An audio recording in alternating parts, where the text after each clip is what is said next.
जयपुर की सुनहरी सुबह थी। हवा में गुलाबी ठंडक और कॉलेज के गेट पर रौनक। महाराजा इंटरनेशनल यूनिवर्सिटी में हर चेहरा उम्मीदों से भरा, लेकिन हर मुस्कान के पीछे कोई ना कोई कहानी छुपी थी।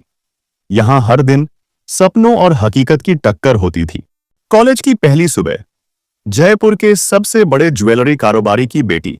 उसके चेहरे पर हमेशा एक चमक, चाल में रॉयल ठाठ, लेकिन दिल में एक अनकहा डर, कहीं उसकी पहचान सिर्फ पैसों तक ही सीमित न रह जाए। कॉलेज के गेट पर जैसे ही कीर्ति की ऑडी रुकी, उसके चारों ओर भीड़ लग गई। उसके दोस्त, फॉलोअर्स, फोटोग्राफर्स सब उसके इर्द गिर्द मंडरा रहे थे। उसके चेहरे पर मुस्कान थी, लेकिन अंदर कहीं एक खालीपन था जो शायद किसी ने कभी देखा ही नहीं। उसी वक्त दूसरी ओर से राघव शर्मा, एक साधारण परिवार का लड़का, जिसकी आंखों में बड़े सपने लेकिन पैरों में जमीन की मजबूती। उसके पास दिखावा नहीं था, लेकिन दिल में गहरी समझ और दूसरों के लिए दया थी। वो अपनी पुरानी साइकिल पर आया। उसके कपड़े साधारण, लेकिन उसकी आंखों में आत्मविश्वास की चमक थी। उसने किसी को नहीं देखा, बस सीधा क्लासरूम की ओर बढ़ गया। पहली क्लास में जब प्रोफेसर ने प्रोजेक्ट के लिए ग्रुप बनाए, तो कीर्ति का नाम राघव के साथ आया। कीर्ति हैरान होकर, हल्की सी नाखुशी के साथ, सीरियसली, मैं और ये एक ही ग्रुप? राघव शांत, मुस्कुराते हुए, प्रोजेक्ट की डेडलाइन पास है, हमें काम शुरू कर लेना चाहिए। कीर्ति ने उसे ऐसे देखा जैसे कोई आम इंसान हीरे की दुकान में घुस आया हो।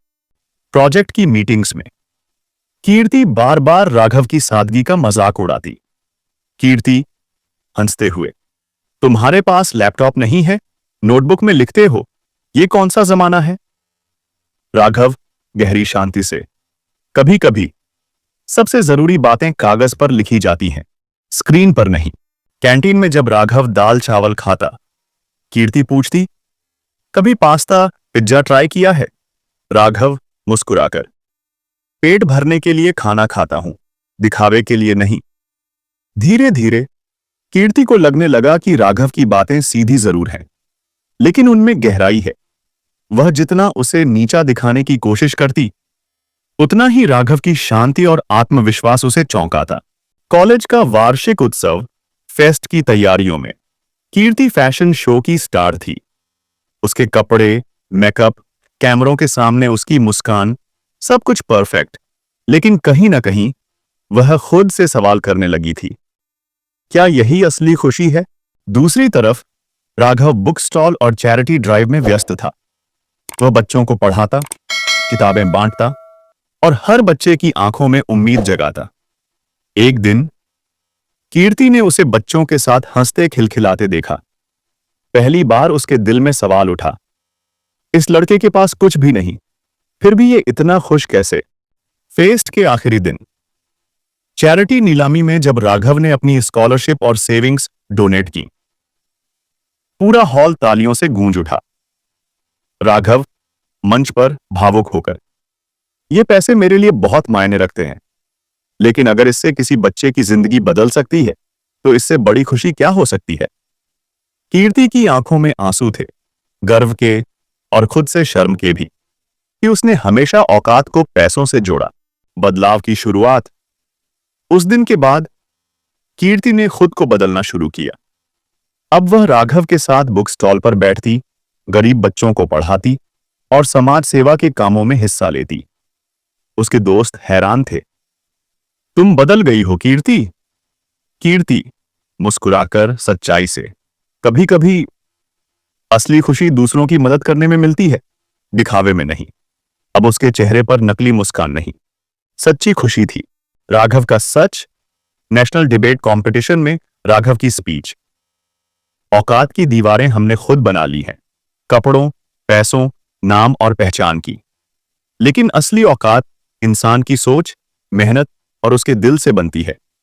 अगर हम ये दीवारें गिरा दें, तो शायद हम एक बेहतर इंसान बन सकते हैं। पूरा हॉल खड़ा हो गया। कीर्ति की आंखों में आंसू थे, गर्व, खुशी और एक नई शुरुआत के, प्यार की शुरुआत। कॉलेज के आखिरी दिन कीर्ति ने राघव से कहा, तुम्हारे साथ रहकर मैंने सीखा है कि असली पहचान क्या होती है। मैं नहीं जानती ये क्या है, लेकिन जो भी है वो सिर्फ तुम्हारे लिए है। राघव, मुस्कुराकर, आंखों में प्यार। प्यार दिखावे से नहीं, दिल से होता है। और हां, मैं भी तुम्हें पसंद करता हूं। नई जिंदगी। कुछ साल बाद कीर्ति और राघव ने सादगी भरी शादी की। अब वे दोनों मिलकर एक एनजीओ चलाते हैं जो गरीब बच्चों की शिक्षा, महिलाओं के सशक्तिकरण और समाज सेवा के लिए काम करता है। कीर्ति ने अपने पुराने घमंड, दिखावे और नकली रुतबे को पीछे छोड़ दिया। उसकी असली पहचान अब उसकी इंसानियत, सोच और मुस्कान है। कभी भी किसी को उसके पहनावे, हालात या बैकग्राउंड से मत आंकिए।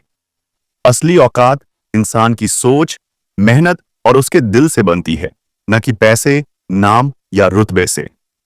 अगर आपको यह कहानी पसंद आई हो तो लाइक करें, शेयर करें और कमेंट में अपना नाम और शहर जरूर लिखें।